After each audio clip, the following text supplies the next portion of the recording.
berbicara tentang kekuatan dan kelemahan di dalam diri kita masing-masing. Di dalam kehidupan kita sebagai manusia, kekuatan yang ada di dalam diri kita harus kita asah, kita pertajam, kita gali apa sih kekuatan saya. Gak ada orang yang gak punya sisi positif, gak ada orang yang gak punya potensi. Setiap orang pasti punya. Hanya saja kadang-kadang kita gak tahu, ya belum digali. Jadi kita harus mencari tahu, menggali kekuatan kita, lalu kita pertajam, ya, dan kita kembangkan, kita menggunakan, memakai kekuatan itu untuk hal-hal yang baik untuk kemajuan.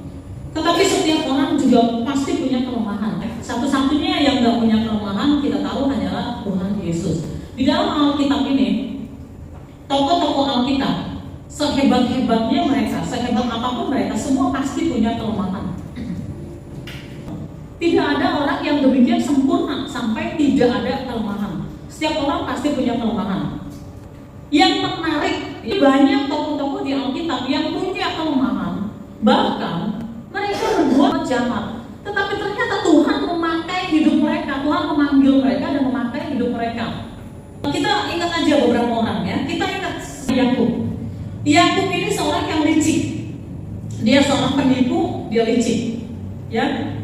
Dia menipu kakaknya Esau, ya. Ternyata Tuhan memilih dia, ya, dan memberkati dia, ya.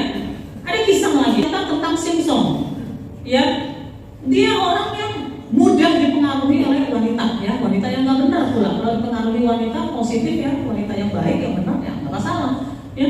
Dipengaruhi oleh wanita nggak benar, ya, sehingga hidupnya hancur. Tetapi Tuhan tetap memakai Simpson. Lalu kemudian kita ingat Paulus.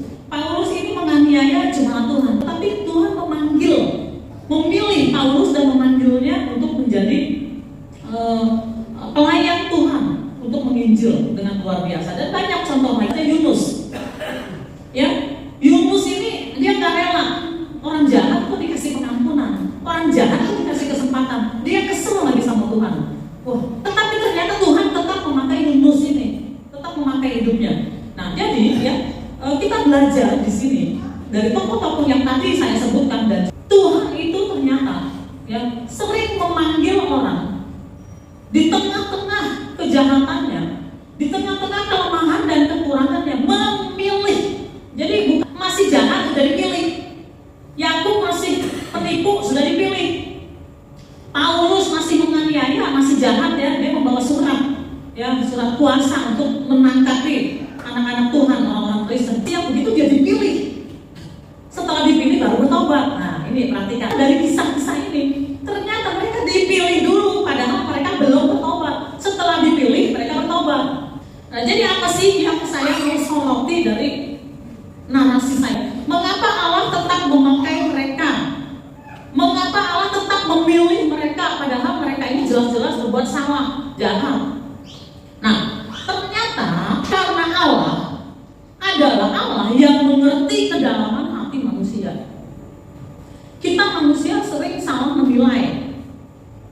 Allah mengenal kedalaman hati manusia, dan Allah juga mengerti kecenderungan hati kita masing-masing. Tetapi misalnya kecenderungan di dalam diri kita, ada kecenderungan yang negatif, tapi ada juga kecenderungan yang positif atau kecenderungan yang baik.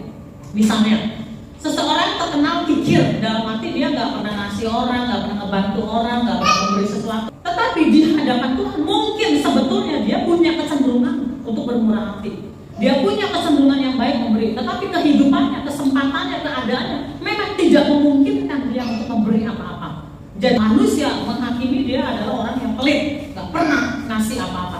Tetapi Allah yang mengerti hati manusia tahu bahwa ada kecenderungan yang baik di dalam diri orang itu, yaitu kecenderungan untuk bermurah hati, kira-kira seperti itu.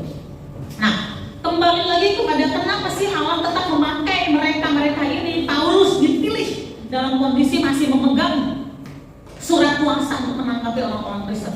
Kenapa Allah memilih Yakub padahal dia masih menipu? Kenapa Allah memilih Yunus untuk tetap menjadi nabi, menjadi hamba Tuhan, padahal udah bagi kita ini kurang belas kasihan, belas kasihannya nggak ada. Kok nggak rela sih dia orang jahat diampuni? Nah, mungkin, ya. Nah, kenapa sih Tuhan tetap memilih dan memakai mereka? Karena Allah mengerti kedalaman hati manusia, dan Dalam hal ini kecenderungan yang baik, kecenderungan yang positif dari Paulus, Allah tahu. Kecenderungan yang baik, kecenderungan yang positif dari Yakub, Allah tahu. Allah mengerti bahwa Paulus ini, bahwa Simpson ini, bahwa Yakub ini, bahwa Yunus ini, dan juga pribadi-pribadi yang lain, termasuk perempuan Samaria, Maria Magdalena, dan banyak lagi di Alkitab. Allah tahu mereka yang salah ini, mereka yang melanggar ini, mereka yang hidup di dalam kejahatan ini. Kalau suatu ketika pesan Allah disampaikan kepada mereka, atau kalau suatu ketika mereka diberikan kesempatan, mereka akan berubah, mereka akan respon, mereka akan menanggapi, dan mereka bisa dipakai oleh Tuhan untuk sesuatu tujuan Allah, maksud Allah. Ya, jadi itulah sebabnya mengapa ada orang-orang tertentu yang dipilih Allah pada saat mereka masih di dalam kesalahan mereka. Ya, dan ternyata benar setelah Allah memberikan anugerahnya, melepaskan pengampunan kepada mereka, mereka sungguh berubah. Setelah Allah memilih Paulus dan Allah mengampuni Paulus, memanggil Paulus, ternyata Paulus betul-betul menjadi orang yang luar biasa, yang orang yang militan bagi Allah. Nah, demikianlah Allah melihat pribadi Yunus. Saudara mengerti apa yang saya sampaikan, dan saudara berkata, Tuhan, aku mau belajar mengerti apa yang menjadi kecenderungan yang jelek dari dalam diriku. Aku mau selesaikan itu, mau tinggalkan itu, mau belajar untuk berubah, meninggalkan hal yang buruk. Dan kecenderungan-kecenderungan yang baik di dalam diriku, aku mau mengasahnya, aku mau mempertajamnya, aku mau pakai untuk kemuliaan Allah. Aku mau belajar dari pribadinya Yunus. Saudara yang mengerti, katakan, Tuhan, aku mau. Saudara berdoa di dalam kita tundukkan kepala dan